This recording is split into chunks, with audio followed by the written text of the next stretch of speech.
That hurt. Ouch. So what's up, gangster? Just chilling. Welcome to the can opener, Luke. Glad to be here. This is you every day now. Traveled far and wide to be featured on this podcast. Why are you being so sarcastic about it? You can't. Because I can see my bedroom door. Yeah, how's living on Elgin? It's good. There's a lot of people. There's a lot of people. Yeah, I appreciate sharing this experience with you. You were talking about how you want to have people over so you can share the experience with other people. Yeah, I feel like Carleton students don't get downtown too much because it's far away. There are a couple Carleton, like there's a kid from Carleton, has a big glass of wine, bro. There's a kid from Carleton who lives on Bank Street that I work with. Oh yeah. But I agree, they're all over in that Billings Bridge area. Mm-hmm. Where's Guillaume live? If I said his name properly. Meadowlands. Oh, true. Like near Jacobs. Near Jacobs? Yeah. Oh, true. When you sent me that text the other night, I was like, what the fuck? You're trying to say his name? I was like, no, I didn't even recognize it. Oh yeah. It was like, there's two L's in there. Yeah.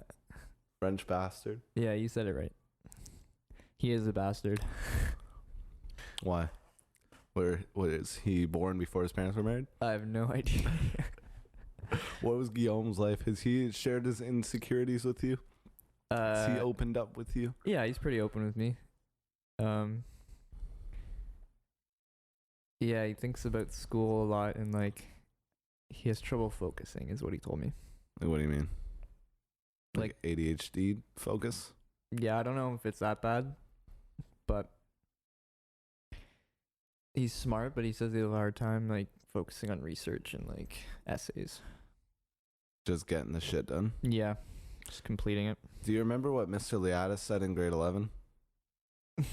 I can think of so many things he said. Don't bother anyone when they have their headphones in. Rule number 1. Oh yeah. But remember, he's like, if procrastination is your biggest problem, you don't even have anything to worry about. Yeah. Yeah. That's something that stuck with me that Mr. Liotta said. Some interesting. What a character. Yeah, he's so interesting. What a fucking character. Especially like when we were that age too. Mm-hmm. He was like one of a kind in Bracebridge. Yeah. Who did he hang out with? Like, what did he do on his spare time? He played lacrosse. Well, no, he said he used to go to like shinny, so like an adult hockey league. Not shinny, but like he'd go to a beer league. See, I can't imagine him having any conversations with anybody else who goes to a beer league. No, he's sociable. He is sociable, but he's so different than anybody that would be from Muskoka.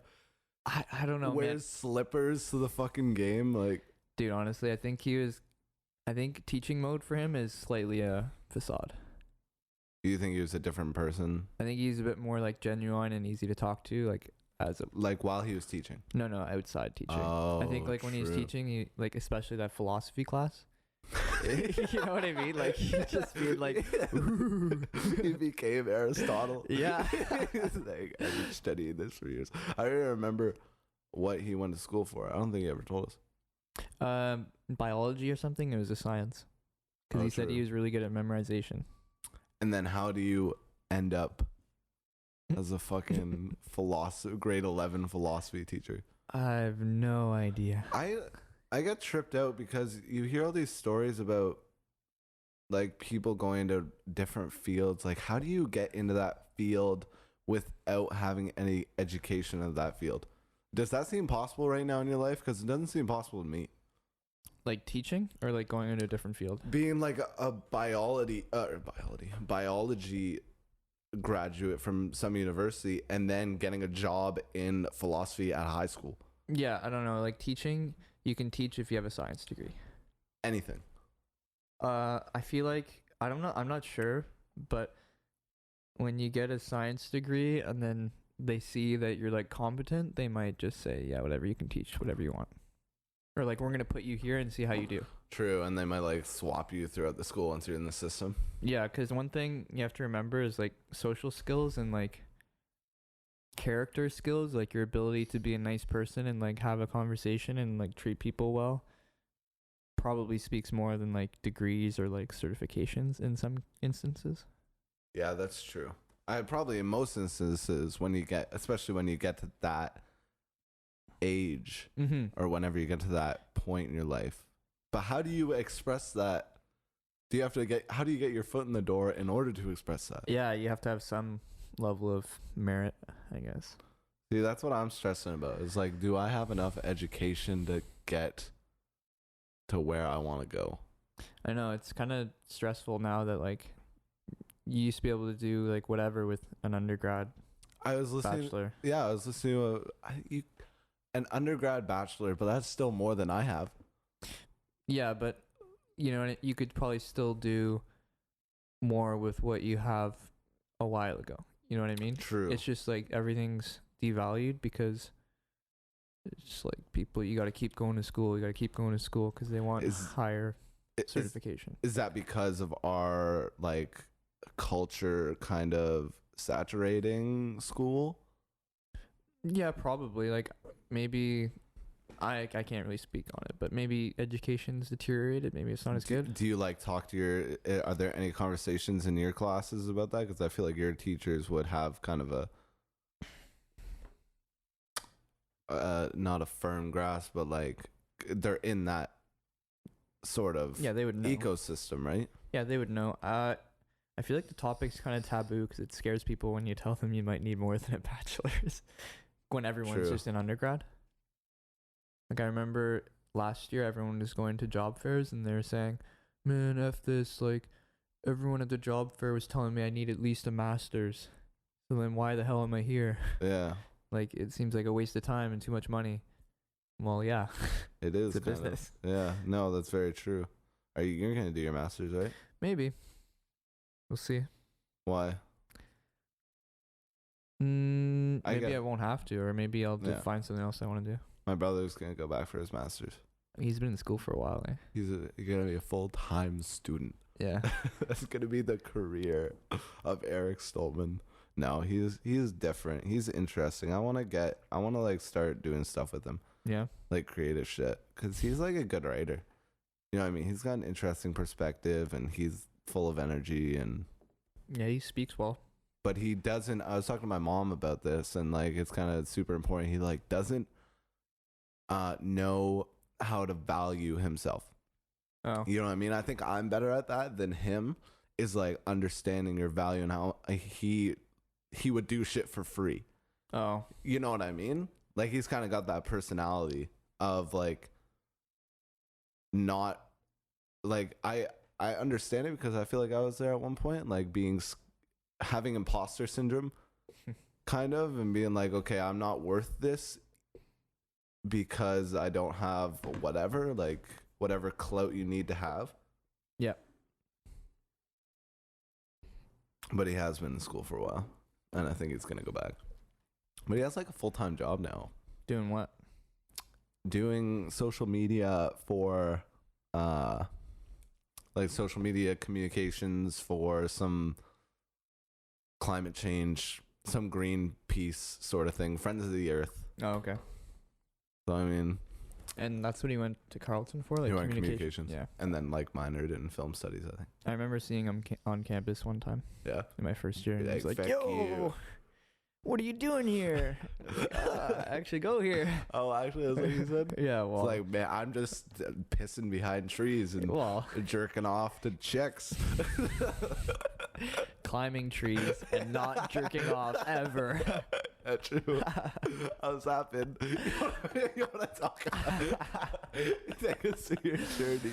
My testosterone is through the roof. Do you feel like different? Like actually though? No, not really. Yeah. Do you? What about? Except for when I see like really attractive girls. You're like on the hunt.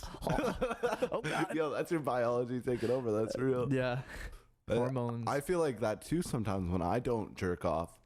I get like super attracted to women. That's the thing. Maybe we need to do that within our society. Maybe that's why our demographics are so bad. People jerk off too much. What do you mean? Maybe people would be having more babies if we didn't jerk off so much. But do you think we need more babies or do you think we need less babies? There's There's a lot of vacant jobs in Canada and like Western countries. Vacant? Yeah, like employers looking for people. Like who? I'm not like low skill jobs. Oh, okay.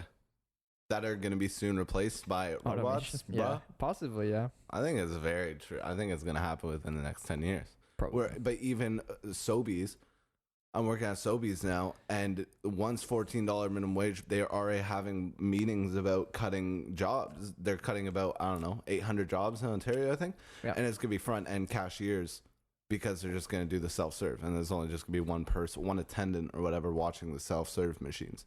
Yeah, actually, Ed told me about that, and also I read that on Reuters that Sobeys was doing like a huge nationwide cut.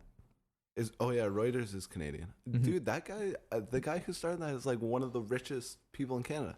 It's pretty old news. He is outlet. the richest, I think. The guy who's Reuters? Yeah, Oh, I believe so. I'm not sure. Is that like a left leaning or a right leaning? I always get confused when I see, whenever I see that shit. I'd say like center left. It's not too bad. It's like pretty much in line with Standard. Canadian, Yeah, it's pretty standard. like CBC. I'd say even more center than CBC Oh, true. because it's like largely economic based. Oh, it's like a financial. Yeah, like it's mostly financial. True. That guy's pretty interesting. I don't know, but they don't only do, like news. They're like a data Yeah, they do data and they do like company or whatever. like stocks too, whatever. Yeah, I don't really know. bullshit. Yeah, so it's gonna happen. We're gonna be soon replaced with menial. Like, I was watching this TED talk the other day, and it's super interesting because what do you think about it? Automation? Yeah, I think a cool idea would be if like robots could clean up the earth. that'd be a cool idea, but is there money in that? I guess maybe not. Like Follow the unless money, yeah. governments incentivized it, Yeah. maybe. The UN gave gold stars to everyone who is clean. Good job. Yeah. Wow, thanks. Wow. That'd be a South Park episode. But you know what? Having a good reputation in environmental track record, like it wields power now. If you think It about does. the United States is getting shamed all the time for just being like, "Oh, climate change, we don't want to do Paris," and then China steps in and says like, "Oh, well, climate double change our- is the future. We have to be serious." And then people are like, "Oh, yay, China." Yeah, and it's also, it's not only countries, it's like corporations. I've been watching a lot of Jeff Bezos, and he's coming out and he's like, we want to do this, like this, and that's what makes their company better than the rest, because they are doing better for the world, and they're kind of making that a trend and kind of making that the gold standard for a good business. Mm-hmm. So it's kind of going that way. But what do you think about losing jobs or whatever with the automation? And I think that's why like universal basic income would come into play. yeah, Because if robots are making or doing work that another person would normally be doing, Yeah. like I don't think we're gonna let people starve just because robots take their place. So they have to survive somehow. are there people in your class that are like scared of that idea? Robots or universal basic income?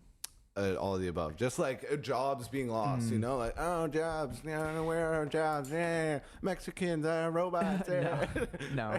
jobs. No. I think everyone, like most people in my program, are thinking that they're gonna be doing like intellectual work or like thought work.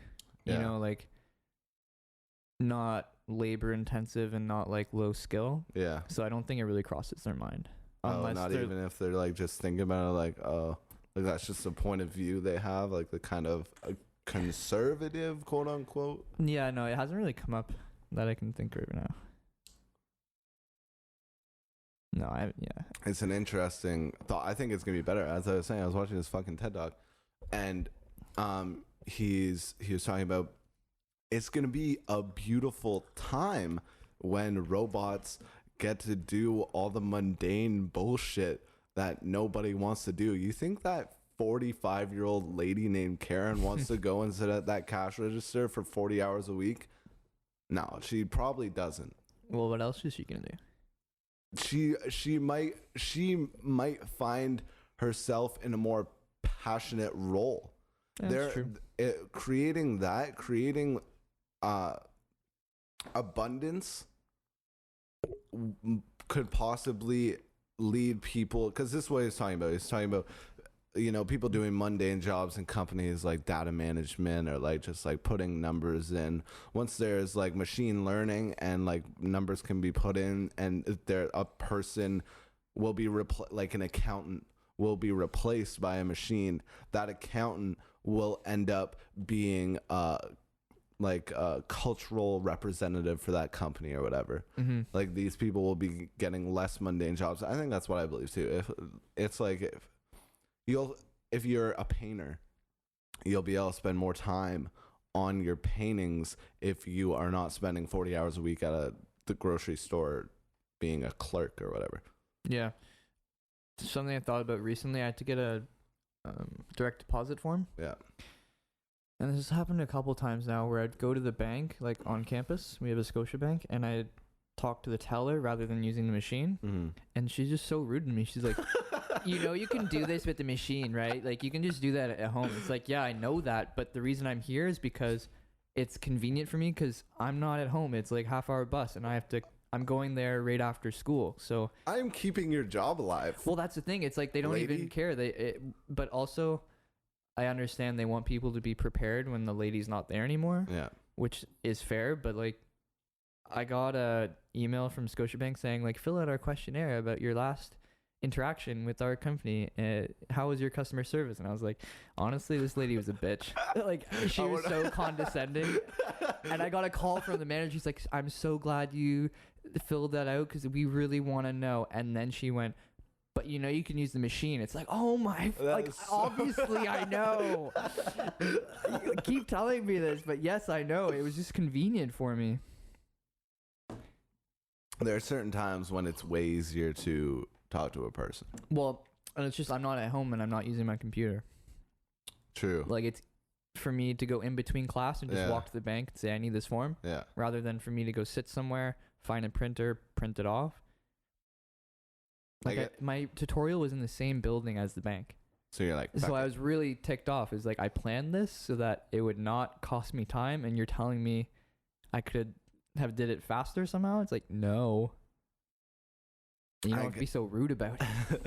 I guess that's going to be better because robots aren't going to talk back and be bitches. That's a plus. But there's also probably going to be times where it's like dealing with a person is going to be easier than dealing with some machine. Something interesting I saw today, it was on my homepage on YouTube. Yeah. I'm not subscribed, but a Steven Crowder video came up. I haven't watched him for a while. I think he's a lunatic. Okay, so Steven Crowder, explain for the people because I doubt anybody knows who Steven Crowder is. Steven Crowder is like a conservative podcast / comedian on YouTube. He covers political... It's a personality. Yeah, but he does like political commentary and news commentary and like drama skits. Like, he used to be an actor. But he used to be an actor? That's what, yeah, apparently. Oh my God. Which makes sense. He's just like really well, that's a red and, like, flag. Annoying. It's a red flag. I don't really particularly like him. I don't think he's smart. He's just like loud and has... Getting louder with Crowder. Yeah, he just has like these minions that's like, ha, ha, yeah, Steven, you're funny. You're so loud and big. And then whatever. So he makes some okay points, but the video I watched today was about the Alexa. Like the Amazon thing. Mm-hmm. It's like Siri, but a circle robot thing. Yeah. And he was triggered, which is ironic because he makes fun of the so-called SJWs for being triggered all the time. Yeah. But he was triggered because people on Twitter were tweeting videos of like they'd ask Alexa, "Who is Jesus?" and the thing would say, "Jesus is a fictional character." Wow. And so that triggered a lot of people, and so they started asking them other questions. So, for example, in the video, he asked them about like. He asked Alexa about gender binary or like what are genders, and he didn't like the answer, so he makes a video about it. And then he asked about Islam and Muhammad, and you can tell he's just like being inflammatory, but I get where he's coming So from. he's trying to incite. Yeah, he's he's trying to prove that Alexa somehow has a bias and that it is rude or like offensive to people, even though it's supposed to be like a neutral robot, right? It doesn't have emotion and it shouldn't have opinion. You know what's trippy to me though? That just came up to me. What is it going to be possible for artificial intelligence and these robots who have artificial intelligence, quote unquote, who are going to be like, do you feel that under your feet? What? I felt banging. Okay. That was me. Oh, true. I was tripping out. Do you feel that these artificial intelligence and these robots who are supposed to be like, they're going to be programmed to sort of have personality so you can like communicate, are these robots gonna is there gonna be a way to create non-biased robots?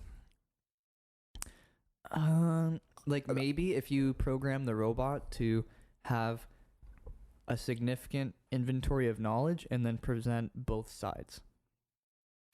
Because no matter what, if you present... So you'd be like, Alexa, what is Jesus? Jesus is our almighty savior. Answer 1. Answer 2. Jesus is a character within the book of... within the Bible, written 2,000 years ago by King James, blah, blah, blah. Yeah, well, you could say some people who adhere to Christianity believe Jesus was blah, blah, blah, blah, blah.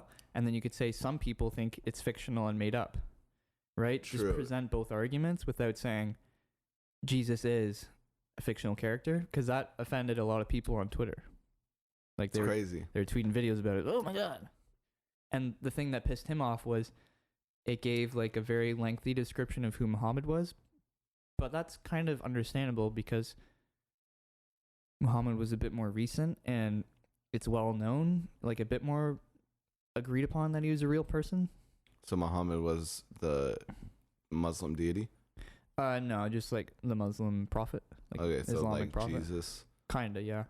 sent by the deity. What do you mean it was more recent? Because Muhammad was in like the year 676 or something. So what were they doing before that?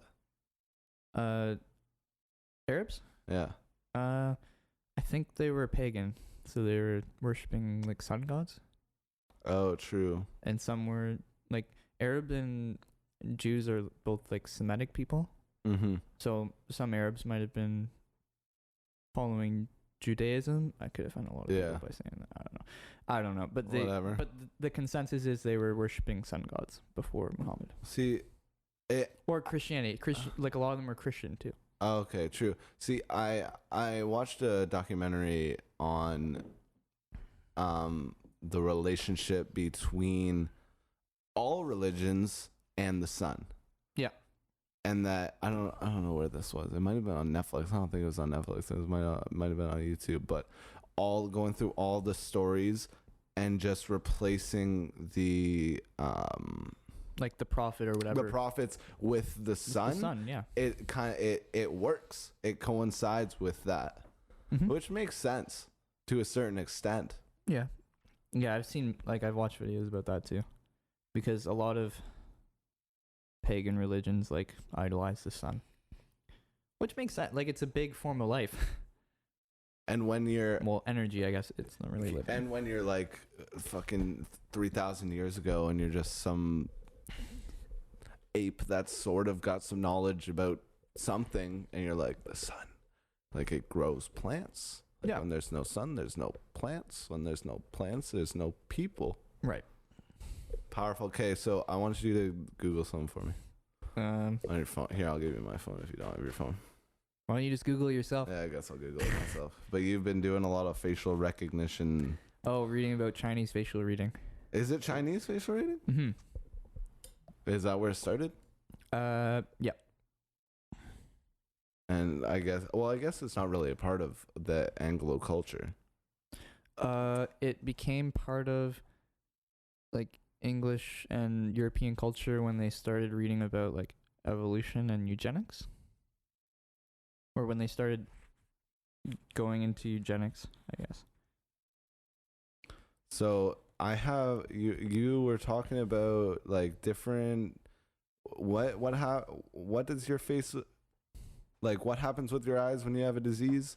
Okay, so there's something called sanpaku eyes, which is I think Korean, but it's also in Chinese medicine, where if your iris, the colored part, Mm-hmm. I think that's the iris.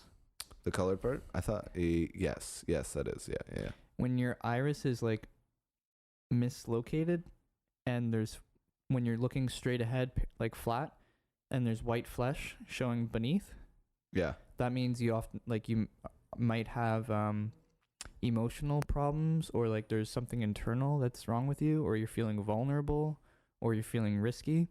And when there's flesh, like white flesh showing above, as in your iris is shifted down, that's when someone's feeling, or someone is like a criminal, or they're aggressive, or they're psychopathic, and it varies on how much white is showing. Mm-hmm.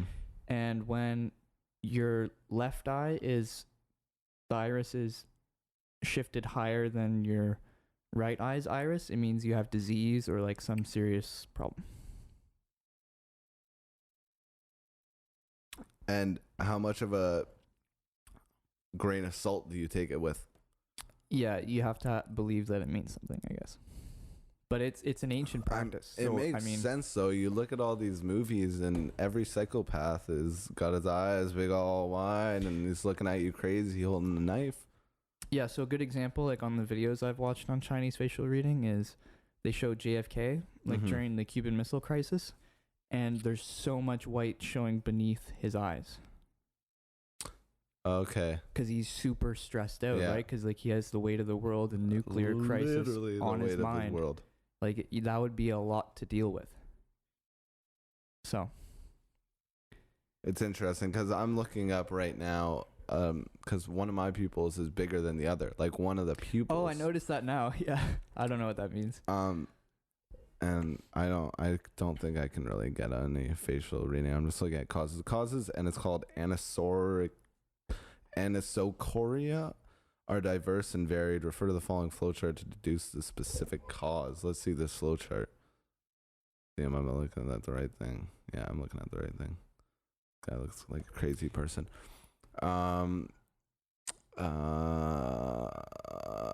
Psychologist, sit lamp, CN palsy. This like what? Pharmacological flowchart to assess the diagnosis. Okay, I don't want to diagnose. So if anyone's interested, I posted on my Facebook a Chinese facial reading. It's like 13 minutes, a Chinese facial reading session of Harvey Weinstein. And what's your name? Spell it out for him. Luke Armstrong. Luke Armstrong, LukeArmstrong. Okay, yeah. My profile picture is me sipping some champagne. This isn't going anywhere. Wow, that's one big sip. And it's a loop, so it looks like I keep sipping. Yeah, I'm just getting crunk on Facebook. That's one big sip. Yeah. Yeah, no, I don't think there's anything on it. But there might be. You're going to have to research for me. Do you want me to get my phone? If you want to. Yeah, I'll get it. Yeah, so that's interesting. What do you think about fucking... I need to stop swearing. What do you think about JFK, the files being released? I think it was kind of risky for the Trump administration to do that because they're already dividing people, and people already have like little faith in the United States government. Yeah, but it wasn't them who planned to release them. They were planned to release 40 years ago or something? Mm-hmm. Whenever JFK was killed, they were like, hey, we're going to release him on this date. So yeah, for anyone listening, if you search Sanpaku on iOS Safari, the Siri knowledge shows a picture of JFK. Oh, true. Like if you... Let's see. Sanpaku. Sanpaku again is Japanese. So it's Japanese. Japanese. No, you said Chinese. No, I said Sanpaku is Korean, but it's also in Chinese. But I guess it's Japanese. Oh, true. Term meaning three whites is generally referred to in English as Sanpaku eyes, or refers to the eyes in which the white space above or below the iris is visible. History. According to Chinese medical face reading, so it's a medical face reading. Yeah, it's well, Chinese that's medicine. a trigger word, bro. That's like, oh, medicine. Oh, yeah, you're right. We were talking about that yesterday about being like science dictating because they use fancy words. Well, just that's a trigger word. Medical. It's visible beneath. According to Chinese medical face reading, when the white part of the eye, known as the sclera, is visible beneath the iris, it represents a physical imbalance in the body and is claimed to be present in alcoholics, drug addicts, and people who overconsume sugar or grain. Mm-hmm. Oh, interesting. Or meat, too. The upper sclera is visible mental imbalance in people such as psychotics, murderers, and anyone rageful. Stress and fatigue may also be a cause. Neither condition is believed that these people attract accidents and violence. In August 1963, macrobiotic diet leader George Oshawa predicted that President John F. Kennedy would experience great danger because of his Sanpaku condition. See, that sounds like a conspiracy theory. Sounds like a prophecy. You know what? You attract what your energy is vibrating at. You're very right. So it makes sense to me. And the eyes are the window to the soul. I don't care what anyone says. You look at someone's eyes, you can get a good judge of them. You're right. I agree. It's there's something that goes on. Is that like a physical? Is that like an electric impulse that gets sent between two people, or is there just something that? Is that your own bias creating your preconceived notion of that person? I think over thousands of years of our ancestors interacting with different people, they would start to recognize the same look in those eyes. And I think it would be coded into our genes, like through evolution, on which faces to avoid. Like, because say they encounter the same type of person. Mm-hmm. Like, this is actually a subconscious thing with females when they're looking for like someone to date. If they've had a bad experience with someone who has a certain facial type, they're more likely to have a bias or like a preconceived notion about someone who looks similar, even if that person is morally different. So they'll treat someone differently because someone who looks similar has treated them poorly. So does that kind of... but what if... does that kind of like go with the parent thing? I'm always like, I'm going to be attracted to someone who is like my mom. Like, no matter what, you know what I mean? Yeah, that's Freud. Oh, true. So it's a different, but I guess it's similar. Like maybe someone with the same eye type or similar look as your mother and their eyes might attract you. Maybe. I don't really know. Yeah, I was gonna go into a little, but it's kind of not related. I love my mother. I do love my mother. I wasn't gonna go into that. Okay. I was gonna talk about girls who like their daddy doesn't treat them nice, and they look for someone who's like their daddy. Oh, you know what I mean? Yeah, like, and they run into trouble. Well, yeah, but that kind of counteracts that theory of if they look like their dad, then and they treated them poorly, they still cling for that attention, even though I think part of that is if someone's similar to their father, maybe they're trying to get the love they never got out of their father out of someone who's similar to fill that void. But the reason it will never happen is because they're similar to their father. They're still going to mistreat them. Yeah, no, that's very true. They don't realize it's a paradox. How important is it? Well, you kind of come from a different background. Both of your parents were together. Mm-hmm. How important is it to be in a family that is still connected in that way? Do you think it's possible to raise... I think it's possible because there's plenty of examples. Mm-hmm. But do you think it's possible to raise a child with just one parent?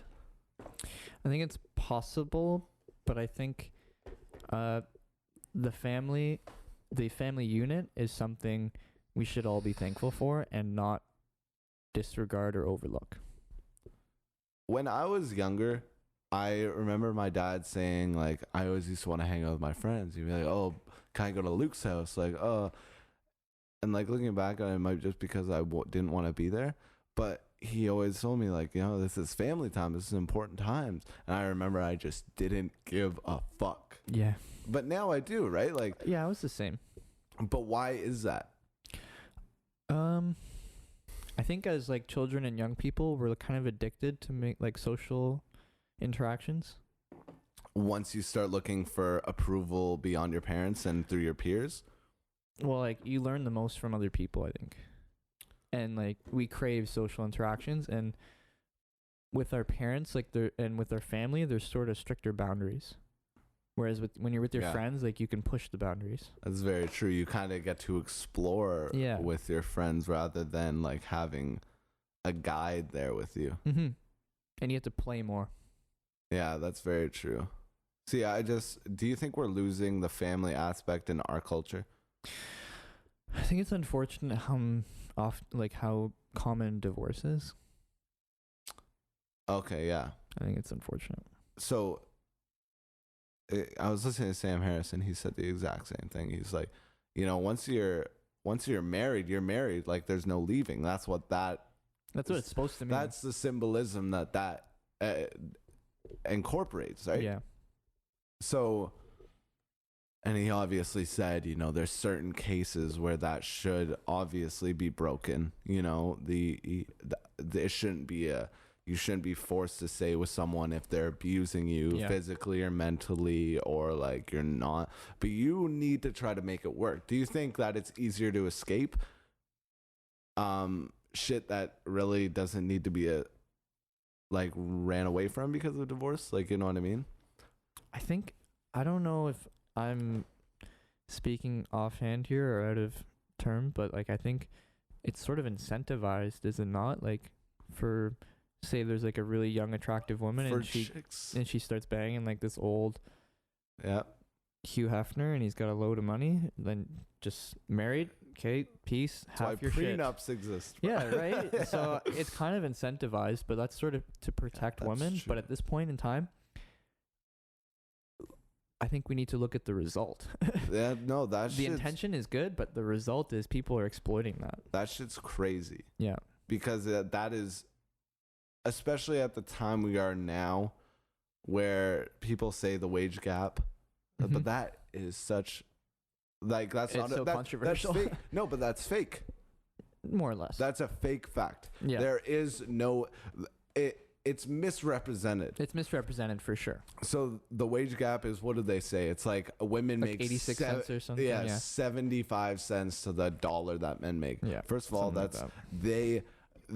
within that study, they group all men together and all women together and then compare wages when it comes to that. They're not taking like a woman who works receiving at Walmart and bringing in shipments and a man, because they're making the same amount. The women might even make more. But men, what was the statistic? Men die 90 times or 9 times more than women do, 90% more. So they're 90% more likely to die or something? Yeah. Yeah, than women at their jobs. Yeah, and men work longer, but I think where this issue does have some truth in it is like outside of developed countries. I think women are much more exploited in like the developing world. In like what aspect? Like working in sweatshops, they might be paid less. Yeah. But like, I don't want to sound sexist, but like, is there any truth in that men are able to work more? Like, are they able to be more efficient? Are they? Because women have more responsibility, right? Yeah. They have reproductive labor. They're usually burdened with more household duties and like childcare duties. So, is it just a matter of circumstance that men can work more? And they can work better. We need a woman right here. I'm getting some women on my podcast. Like the next 3 I have lined up. I have Tatiana. I hope you come through. She's a psychologist major at Carleton. Dope. And Kristalla, hopefully, the chick who totally rejected me, but I still want to do a podcast with her because she's an interesting person. Yeah, she said she would. Smart. No, she is. She's a very interesting person. And a couple of girls who I work with, who I knew back in college, that I spent like 5 years in India or something, which would be very. But we do need a woman, perspective on this Yeah. Kid Over podcast because they are very misrepresented here. Yeah, for sure. We haven't been talking much shit, but they're Well, very, we've been trying to be careful, but I'm sure no matter what, someone will be offended. 100%. But I don't know if they have the ability. It's not like the men are more efficient.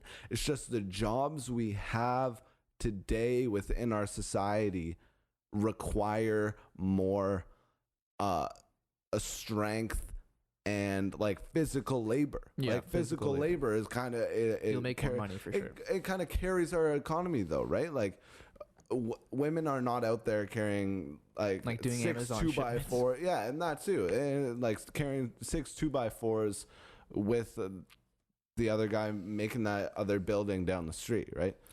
Something for like contemplation, and if any listeners can like refute this, I'd be very interested. My TA for my anthropology class, she said that recent studies have proven that there is no inherent strength advantage for men. What studies? That's the thing. She just said, well, studies have proven recently.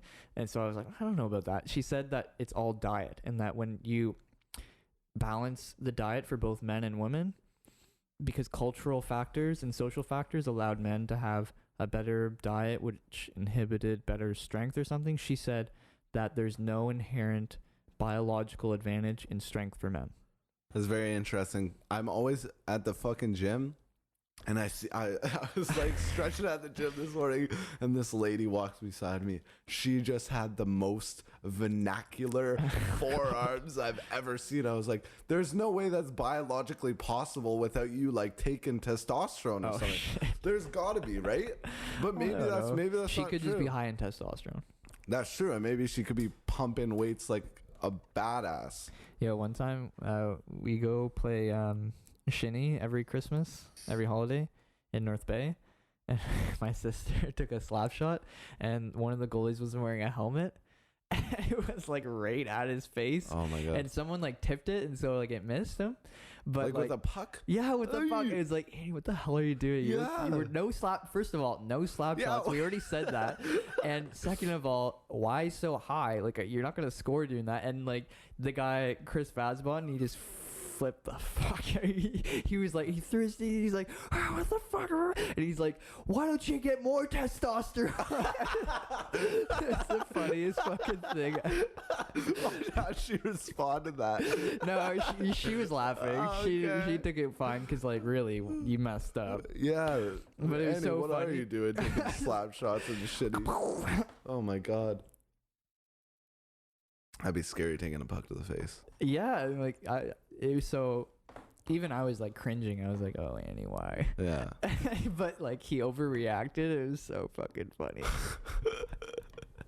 I can just picture it. Yeah, and he's like this old, like kind of quirky dude. So it was. Is that like? Is he a part of your family? No, he's one of my dad's friends. He grew up with. Your dad grew up in North Bay. Yeah. Have you ever talked to your dad about that growing up experience? Yep. What did he say? The way you answered that. Yeah. He said like he didn't have like many ethnic friends, and when he had, what's not many, like none? like he had one Asian friend and one black friend, Okay. and they were the only Asian and black kid in the town. and they were specifically called what you would not call them today. And it was like okay. It was okay to call them that. Do you remember like Shaquan though? Okay, yeah, but he I don't know about Shaquan. I don't know about him. But like I'm looking back on it, and like people gave him shit. Not only did people give him shit, but like it was joking. Like people said the N-word jokingly to him, you know what I mean? Yeah, but like with different suffix. They wouldn't say "gur." Actually, I don't know. I think they did, man. I definitely remember. Personally, I don't think I did and if I did, it wasn't like very often. But I always found it awkward when people would say it in front of him. 100%. And just because, not only is that because he was like what, the one of 3 black kids in our 1,000 under person 10 school? for sure. Yeah, under 10, under 4, bro. Maybe. I don't know how many there were. Yeah, there was very little. There's There very was few, yeah. it was a 0.01%. But you going home and like looking in the mirror and be like, I am so different than all my friends. Like Yeah. I bet I'm so. I remember sitting down. It was on Chris Cardiff's deck. You remember the front deck of Chris Cardiff's house with all the chairs and the beautiful tree in the front Yep. and the cobblestone driveway. Yep. I don't remember. I think I was either on mushrooms or I was just really drunk. I was just talking to him, asking him about his adoption, Oh yeah. and it's interesting thinking about being adopted.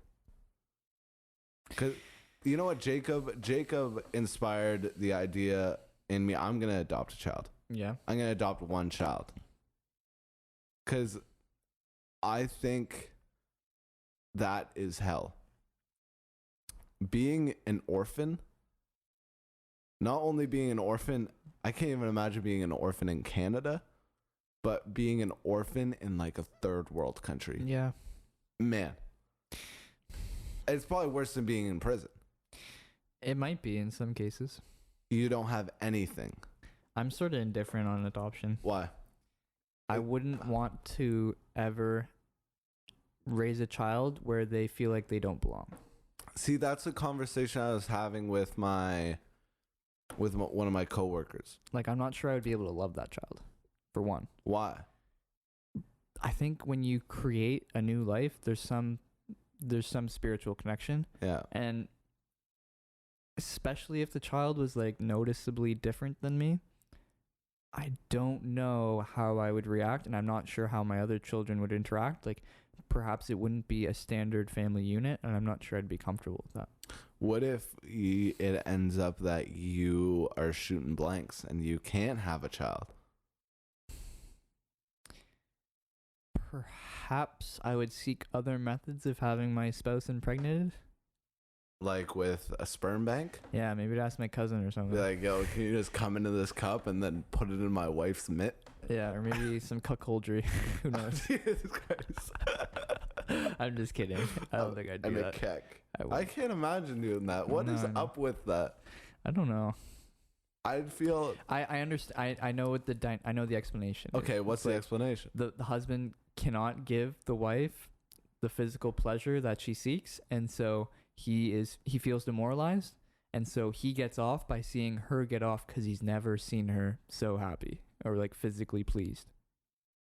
Okay, so you're saying cucks have small dicks. Or like they just don't know how to hit it right. Yeah, so cuckoldry, I'm sure everyone knows, but it's when usually a big black dude has sex with your wife. That's the most popular on Pornhub. But see, it makes sense, but can't you do other things to make your wife get off, even if you had a little wiener or something? Even then, it's, I don't know. There's got to be some other psychological... Like seek some counseling or something. Like go see a sex professional. But maybe that's what you enjoy doing. Remember that podcast? Yeah, maybe some people have a fetish. I don't know. Maybe it's just a fetish for some people, but I've heard that psychological explanation. Is you can't... Yeah, you can't please her, and so seeing her pleased by someone else gets you off. I've heard many theories about Donald Trump and him never having the ability to give a woman an orgasm, and that's why he is the way he is. Okay, but who can actually verify that? Like, he can't, unless it came out of his mouth. Yeah. I don't believe it. I've never made a woman come. Yeah, yeah. Yeah, no, it was some bullshit, obviously. I'm pretty sure it was like the Young Turks who said that. Oh god. Of course, dude. So I was thinking about conspiracy theories. Yeah. Because Joe Rogan, I was listening to Joe Rogan and Brian Redband podcast today, and he was freaking out. He's like, the world is not flat, blah, blah, blah. He was like being his classic stand-up persona. Mm-hmm. And he's like, you know, he's like, it probably started off as a troll. How many conspiracy theories from your experienced perspective do you think started off as trolling and that just expanded into this thing that you can't control? Well, Because doesn't that seem fucking retarded? Like, how do you think the world is flat? yeah, Like, you must be joking. some people think that like the whole flat Earth thing was like a CIA psyops. What to, do you like, mean? To like test the American public to see how easily influenced they are. So people thought that CIA agents were on these chat boards with these kooks, and we're like, "Okay, the world's flat," and they're like, oh, "The world's flat." Yeah. That's what some people who they could be paranoid or they could not be. Maybe they're onto something, but some people believe it was a CIA psyop. Also, I think bottom line is like you don't understand where your ideas can go. You don't understand how powerful ideas can be. So do you think they were started? What percentage do you think do you think they were all started within like a serious place of passion and looking for truth? I think when there's unanswered questions, Yeah. like human beings will, especially men, will just make up an answer that seems logical.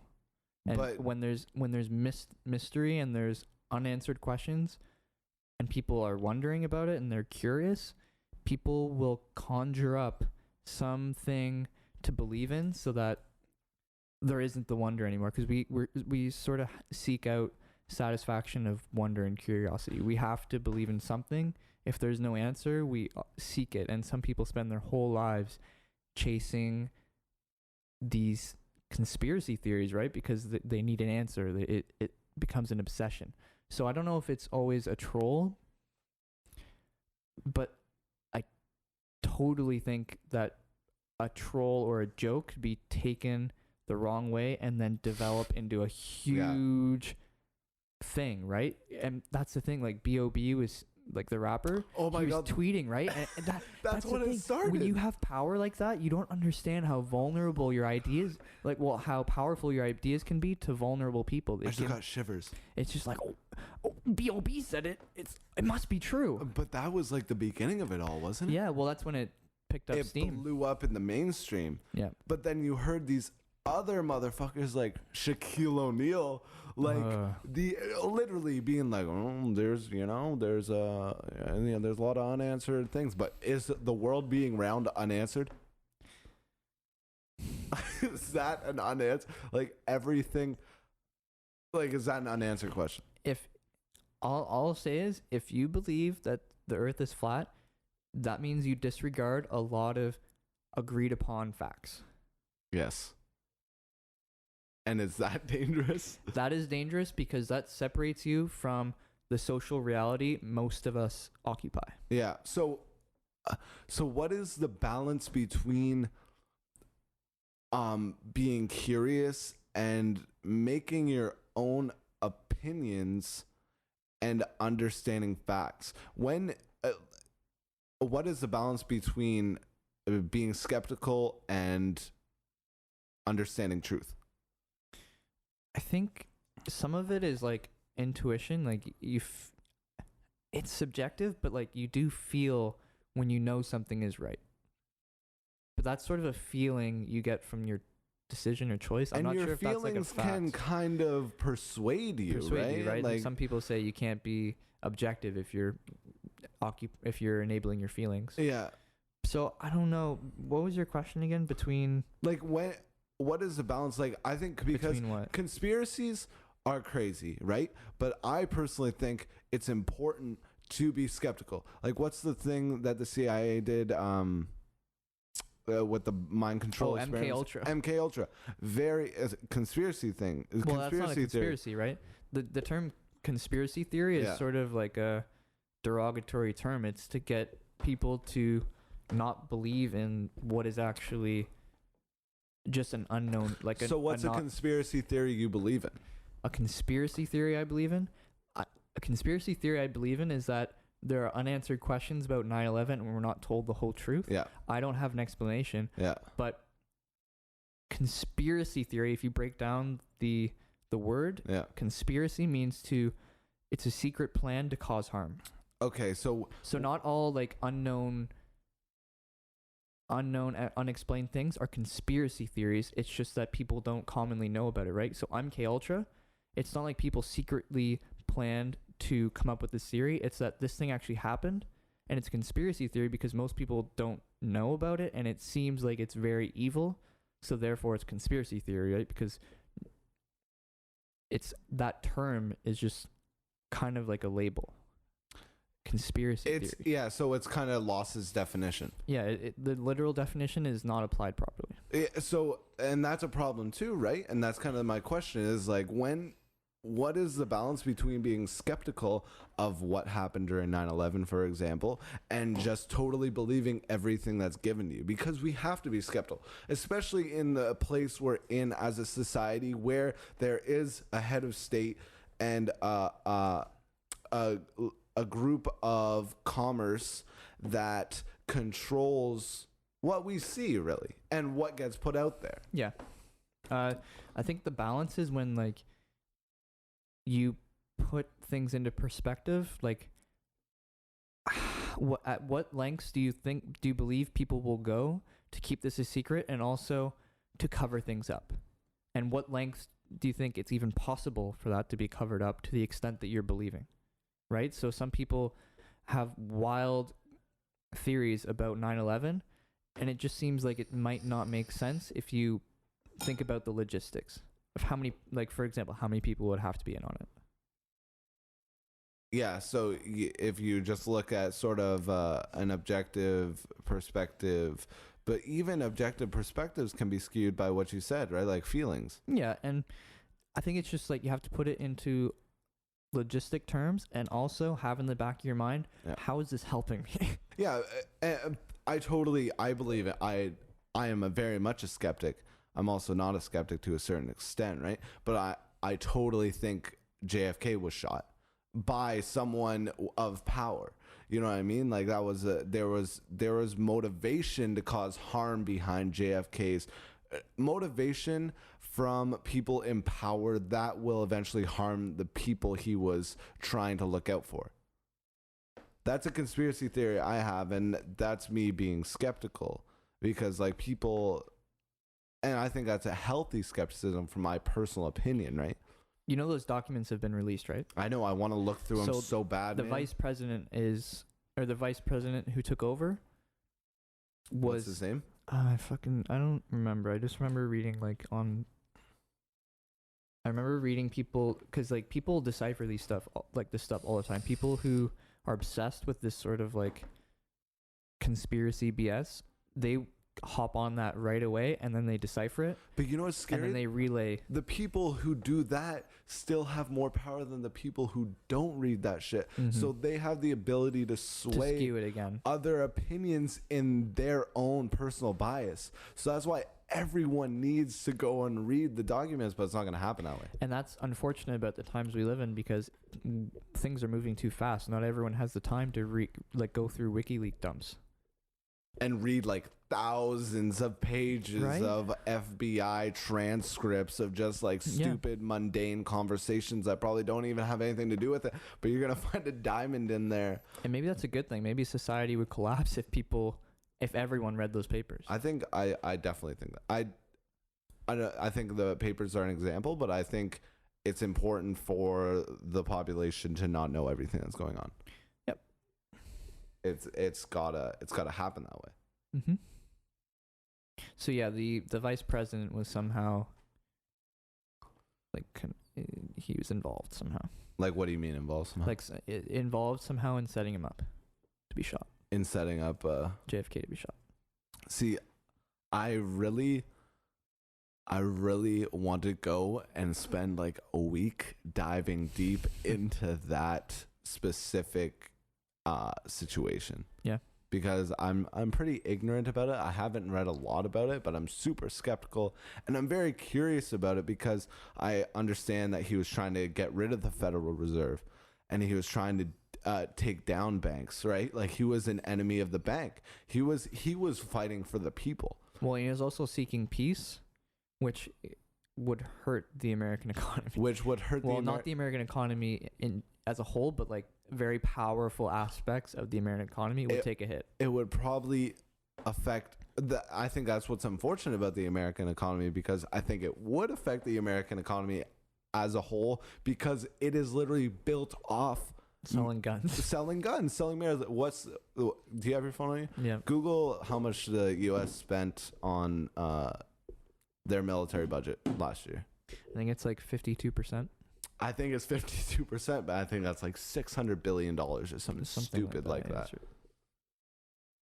So it would end up hurting the American economy. And like the Vietnam War. Yeah, in 2015 it was 597 billion USD spent on defense. And President Trump announced when he began his that he's going to have it by like 10% or something. 10% increase in the military expenditure. Yeah. And that's what I don't get about people who support Trump, who believe in conspiracy theories and are on the kind of the same side as us of the military propaganda. Like, they don't want the military complex. That's another thing JFK warned us about. Have you ever seen that speech? Yeah.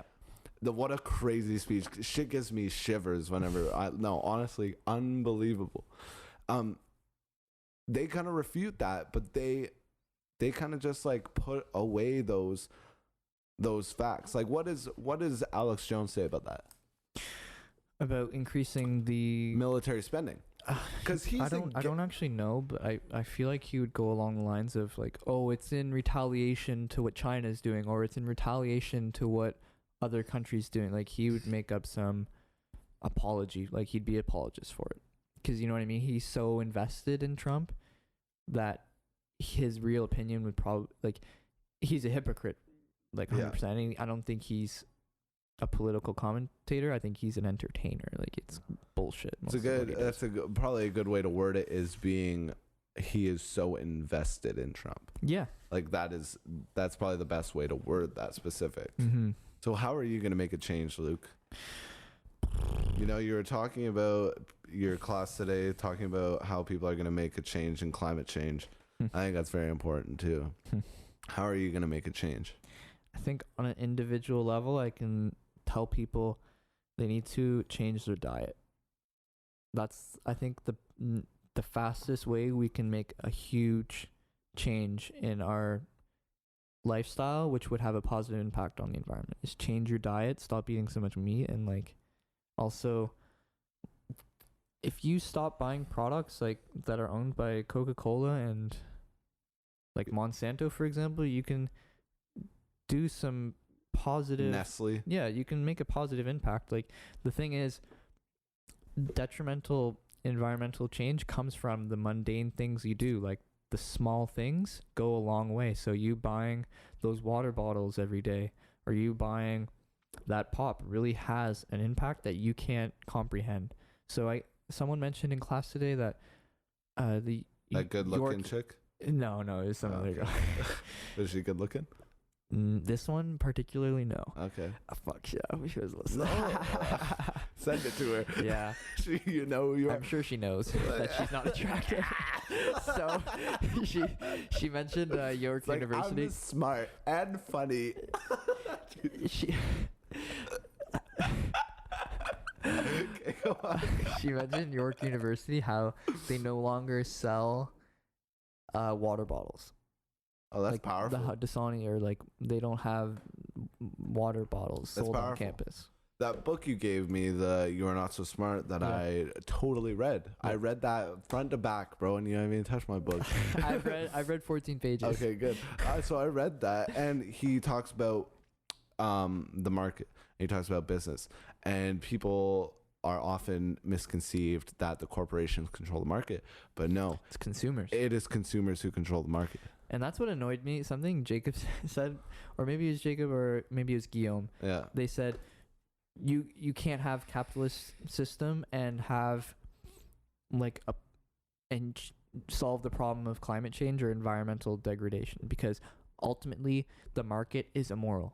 I don't think that's true, because what we've seen wrong. In the last like 10 years, what we've seen is people making a push towards like fair trade, and whether you agree with fair trade and whether you look at the actual statistics, it doesn't do very well. So what is the definition of fair trade?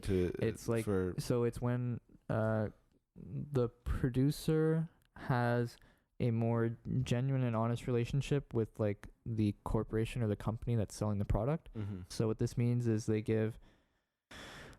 pay a quote unquote fair price. So they often pay higher than what non-fair trade companies will pay Yeah. a farmer or a producer, and they give a premium so that part of what they pay for the commodity gets put back into the community, into education or infrastructure.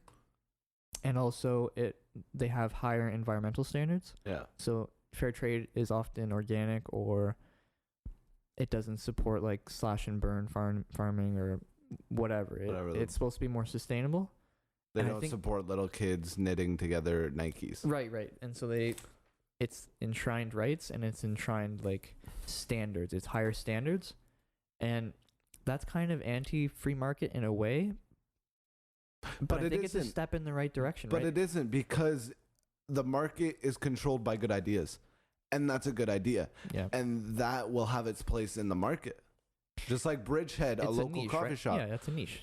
That is a niche, but that with more information being given around that will soon become the gold standard, like we were talking about Jeff Bezos earlier, right? And a remarkable moment in my life was Jacob. Jacob's been on the podcast before. Everybody listening knows Jacob. I remember talking to him like 2 years ago about China, and I literally, we were talking about China's the way they Workers' rights? Or? yeah, the way they exploit their people. Yeah. And he's admitted this to me. It was like I was telling him new information. Oh, you didn't know? You know what I mean? He didn't know that these workers were exploited. So that's like the big problem. Yeah. Is like how many people are like Jacob. Jacob's definitely not an idiot. Jacob is a very smart young man. He just was not aware of what happens and aware of what that made in China tag on the back of your sweater actually means. Yeah, when I was younger, someone I knew, their dad was a pilot.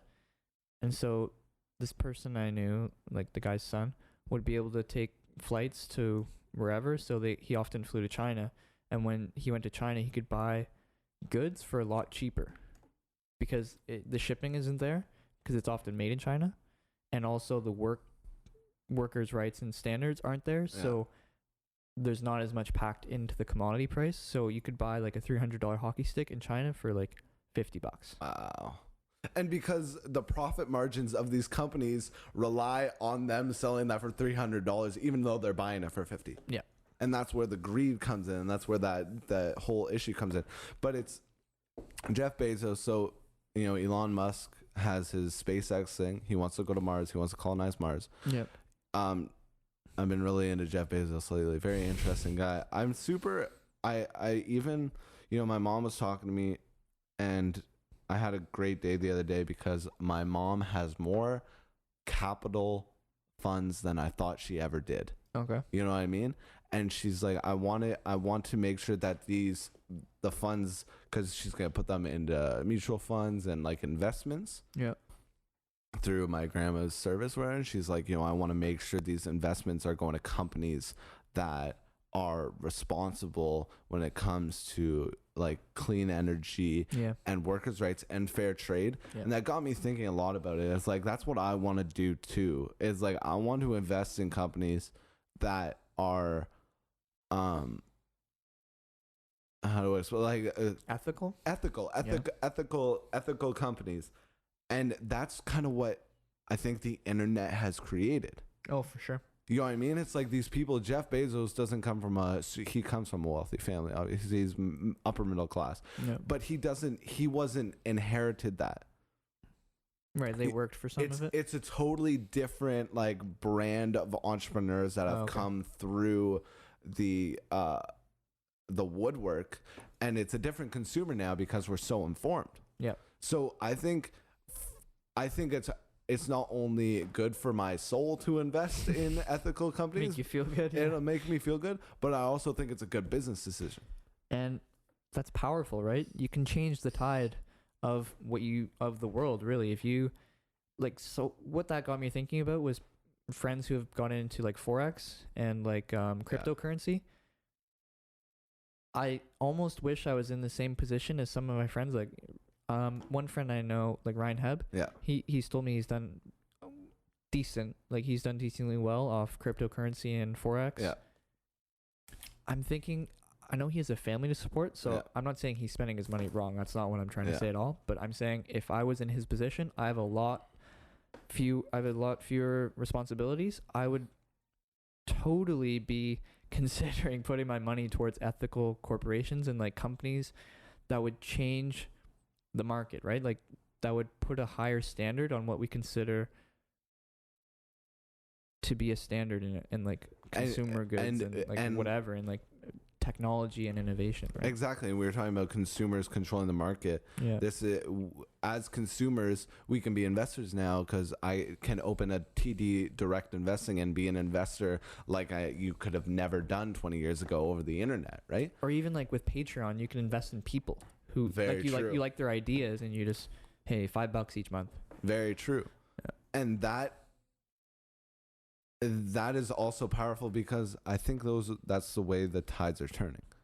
Yeah, there's more power in the individual, I think. Because of the internet, right? Internet, yeah. Because of the internet. So what do you... goes to another topic that I want to talk about that we didn't really... that I totally forgot about. Net neutrality. Oh, yeah, I don't know. Like... Explain net neutrality. I get... Net neutrality is treating the internet as a commons. It's nobody's right. It's not. It's a right as in it's a neutral area. It's a neutral space that no one has claim to. It does not belong to anyone, and you can't tax it because it's a commons. So that'd be like taxing a lake or like taxing people to go swimming at a lake, right? Okay, so that's what net neutrality is. Treating the internet as a free space and a commons where you're free to use it and there's no regulation, basically. That's how I understand it. So are they trying to end net neutrality? Yeah, so someone in the Trump administration has tried to get rid of a law that was put in place by the Obama administration, which kept net neutrality in place. Yeah. And so that's why it's kind of like hypocritical, these Trumpites. Mega, ooh, choo-choo, the Trump train. Yeah. Mega. Yeah, wow. Fucking... Got him by the pussy. Yeah, woo. So these guys, they're like, yeah, go Trump, yeah, fuck net neutrality. Because he's getting rid of what Obama did. That's how, like, cynical and, like, petty these people are. They're so obsessed with winning and getting rid of Obama's legacy that they're willing to forfeit net neutrality simply because Obama did a good thing in protecting net neutrality. It has Obama's name on it. They're saying, okay, well, fuck net neutrality, then mega. And that's just an example of the vision. Yeah, so that's like blind faith, right? Yeah, which is scary. Yeah. And so net neutrality, everyone should go look it up if you haven't heard about it. I'm sure everyone's heard about it because it's like a big thing. There'll be companies in control of what packages you get, right? Yeah, what you can do on the internet. So Rogers, let's say, would give you a package for social media, and they'd charge you $5 for you to have the ability to access Facebook, Instagram, Twitter, blah blah blah. Yeah, $5 for YouTube, blah blah, whatever. Mm-hmm. And so they might be able to exclude certain websites from their service because they don't align with it politically, ideologically, or for whatever reason. They can exclude, or they would even be able to throttle you so that it's basically unusable. Exactly. It creates monopolies. Yeah. Exactly. It therefore doesn't, it's no longer, the internet is no longer a free market as what it was. Right. If that happens. And what happens if that happens? If net neutrality ends, I'm going to be pissed because I kind of think this is going to be my life eventually. I think Trudeau has taken a stance against ending net neutrality. Fucking better. Like, Trudeau. If he didn't, he'd be an idiot. The Trudeau train. Yeah, well, it's kind of a similar thing, but he'd be an idiot because it has given so much power to so many people. Going back to Jeff Bezos, what he said, he's like, you gotta protect the ugly speech. There's ugly speech on the internet, but you gotta protect that ugly speech because once that ugly speech goes, we're not gonna have beautiful speech. Right. It's gonna go along with both. Once that net neutrality is over, we're gonna the amount of entrepreneurship that we've seen come from the internet age will be gone, and therefore the capitalistic system really won't work. Yeah. Once that's over, It's a slippery slope. it's such a slippery slope, and it's just retarded because we're gonna be paying out the ass for the internet. And it's not fair because the people who are in power have not grown up with the internet in the same way we have. We saw it as like a necessity and something that was part of our everyday life, whereas they experienced it in their like 20s. Like it came out when they were already developed or developing.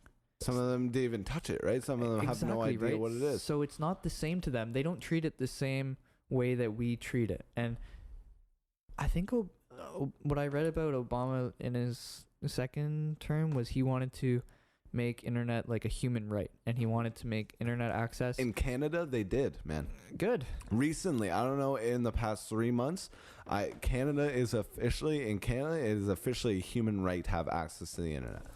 And that's it. I don't think they understand what it means to people who are like the younger generation. Do they it's so not unpopular. Understand, or are they in fear of losing control of information? Could be both. I feel like it would be hard. You would have to like work on not understanding. Yeah, I think it reflects sort of the times we live in. Perhaps we're in a dark time.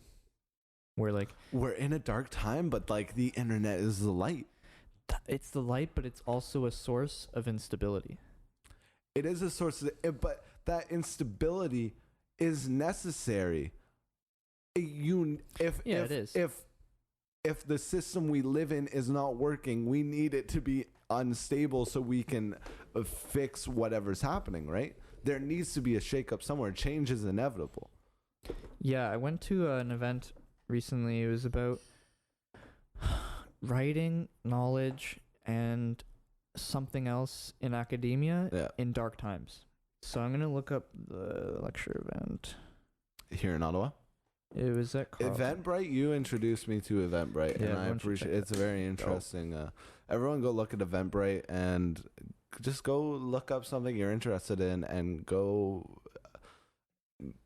to a lecture. I don't know. Go meet some people who are willing to share ideas with you.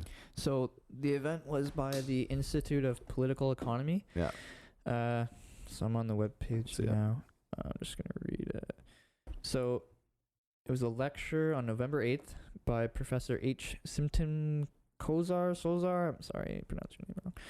So the title of the lecture was Writing Through Dark Times, Knowledge, Methodology, and Practice in Academia.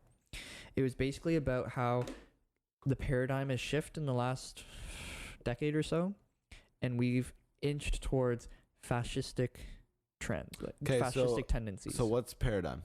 Paradigm is in like the characteristics or attributes that make up our social reality. So like tenant issues, like issues that mean and that are being discussed a lot across social spectrums, and like social values. Okay, so and fascism in Layton's terms is totalitarianism, right? The way she defined it, she was weary of saying fascist. I think everybody should be. She was saying fascistic. Okay. So it has fascist undertones. I respect her for doing that, because that's what I think I'm all about too, is you got to be careful about labeling, just throwing these labels on. Because you can speak it into existence. Because you can speak it into existence, but also it can be misunderstood greatly. That term is like could be really inflammatory for some people. Yes, extremely. It carries some weight. So what she was saying is that certain motions and happenings in the world have moved us towards fascistic undertones. So one example is people self-censoring because the polarization of political views. Yeah. So some people who might be scared to voice their opinion for either fear of social consequence, state punishment, like being imprisoned, or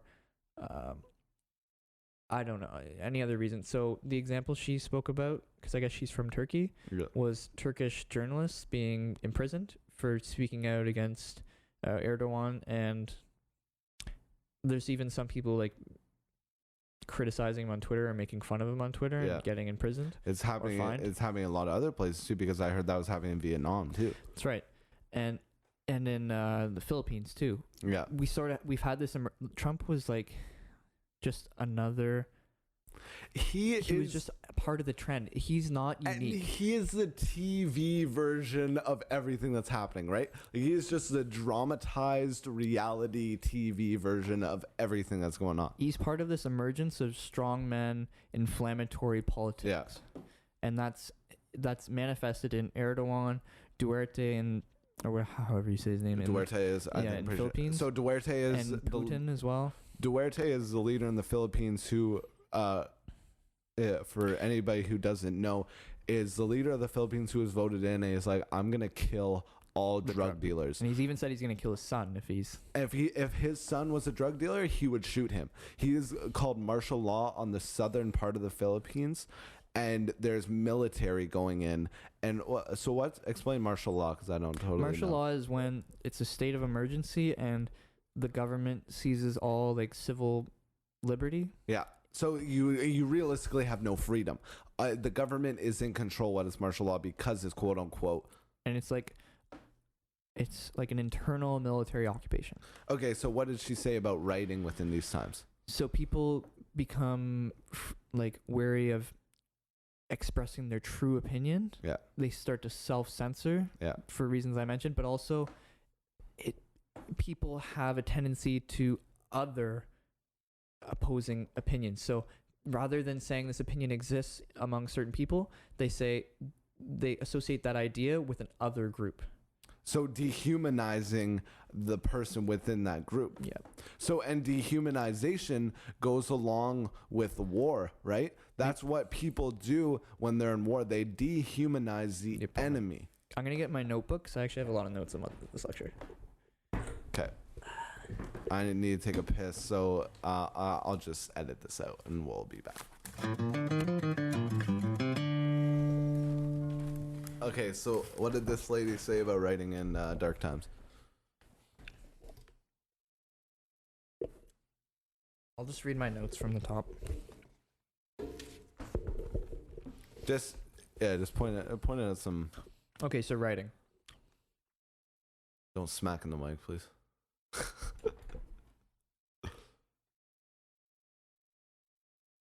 So what I have for writing is writing to unite the reality of the acts and the identity of the ends. Okay, so say that again, because I totally missed that. Writing to unite the reality of the acts and the identity or the ideality of the ends. Okay, so she's talking about writing about what's going on right now and what ideas are hoping that that reality will contribute to. Yeah, and another point which is interesting is she says the writing during fascistic times is often in fragments. So whether in academia, in journalism and like the media, there's a lack of composite structure, because if you describe the full picture, you're putting yourself at risk, because there's these authoritarian figures who are suppressing the truth because the truth threatens their power. Whoa. And if you think about like fascist times, when you can relate to it, they seized the media. They seized they controlled the information so that they were not vulnerable. See, that's powerful. And it doesn't only just relate to writing, right? It's just communication within general.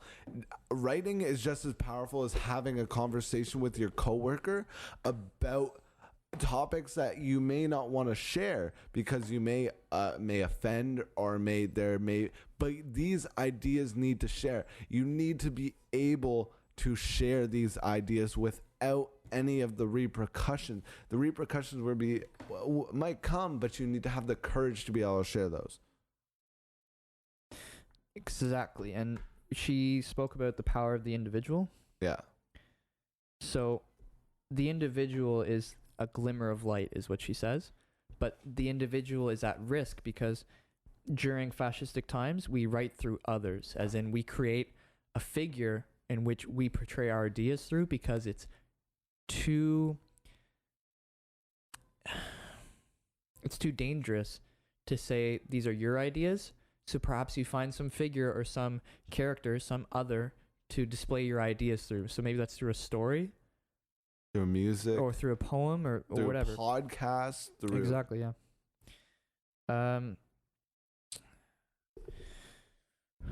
People bite their tongue a lot nowadays. Yeah, there's this really important point. In these times, especially in academia, we can sink ourselves to the point where we are only amongst ourselves.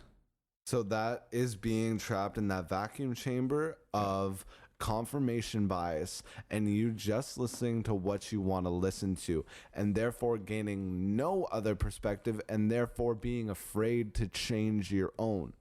That's right. She says there's been too many coups d'etats.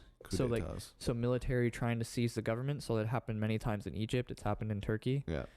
So the which is sorry to interrupt, but that's what JFK was warning about in that speech: the military complex becoming too powerful that it will overcome the citizens. Well, and that it's like the military is complacent with the government.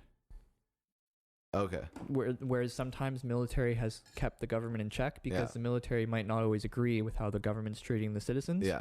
And so they might take over. But she's saying that the military is too disciplined. Yeah. And that they're not willing to take out or that they carry will out. Comply. Yeah, they're not willing to carry out a coup d'état. And when they do, it's ineffective because there's too much discipline and too large a portion of the military willing to side with the government. There's too much power within the ideology that the government carries. Right. See, it's very interesting. I think that I think I want this is a very powerful podcast because this is exactly the message I want to send. To be totally honest, this is exactly why I want to do this. This is exactly why I want to have a conversation with people like you and other people, because it needs. No one should be scared to say what they feel is the truth. Especially in times like these when we have the ability to share information and when people are being threatened by their information sharing. It's all good. It's all good. I found a lot of truth in her lecture, and that I found myself self-censoring. Yeah. And that was because I knew my opinion was unpopular. Yeah. And that's a dangerous place to be in, because then once you start self-censoring, you stop reflecting those ideas with other people. Therefore, you won't change because you're not even sharing your own opinions. So therefore, you can't even be challenged against those opinions because you're not sharing them. And therefore, you go into stagnation. Well, and it's like defeatism. It's like saying, well, what's the point? Like, I've already lost because I'm outnumbered. You've lost the power in the individual is what she said right there. Yeah. You've lost power in the individual, and there is power in the individual. You should have courage and confidence that there is power in the individual. Yep. And one trend which we should all take note of is during fascistic times, the media is attacked and it's undermined by the government. Yeah. So we should not be so quick to support Donald Trump's slander of the media, because we need a free press. This is fake news. Well, we are fake news. There is fake news, but I think it exists in many parties of the media. Like there's fake news in Alex Jones, there's fake news in TYT, there's fake news in CNN. Everywhere. It can be twisted. Everyone has an agenda. And the way he labels them, I tell you, I don't like fucking generalities. That's exactly what he's doing with all that. It's a blanket statement, and there's no truth in blanket statements. Well, and it's like he's saying you can't trust them. You should only get your information from me. So scary. What a crazy. Just go to my Twitter. What a crazy time we live in, eh? What an unbelievably crazy time we live in. Well, we should do our part. We should do our part in creating the conversation and being a part of ideas that may counteract with social stigma, but we should still have the courage to share those. And it takes courage. Like we were talking about earlier today, like let's be fucking warriors. Stand for something or fall for anything. Courtesy of Kendrick Lamar. Is you going to live on your feet, or what is it? Are you going to die on your feet or live on your knees? Yeah. Seriously, think about that. Because how many of you have envisioned yourself in a position where you know you're right, but you know the consequence of your choice will be severe, and you give in? You have to. That's the thing about the individual being the glimmer of light. Yeah. We have the power to change the tide in what is a negative paradigm shift. You have to speak out. And in that situation, there's a powerful repercussion and wave of energy that comes from you being courageous in that moment. And Tupac said, he said, I'm not going to change the world, but I might inspire the person who does. And that is what that is him speaking out, and that is that wave of energy that he creates that will affect the person beside you. And it just goes back, hey, we can't be complacent with everything we need to be skeptical. There needs to be skepticism, but we can't be complacent, and we can't fall victim to fear. That's right. That's the most important part. Yeah. Can't fall victim to fear. All right. Well, I think that's it. I think that's probably a good way to end it. Peace. God bless. Peace. God bless. Shout out to Mark. Say shout out to Mark, because I know he's listening. I love him. Yo, I haven't seen shouts you in a out to Mark. Mark will be here in the next couple weeks. He better. Yeah. I have a family friend. Yeah. We call him Markle Sparkle. Okay, that's super gay. Is he fruity? He's not fruity, but he's. Some might say he's fruity. He's a funny guy. God bless.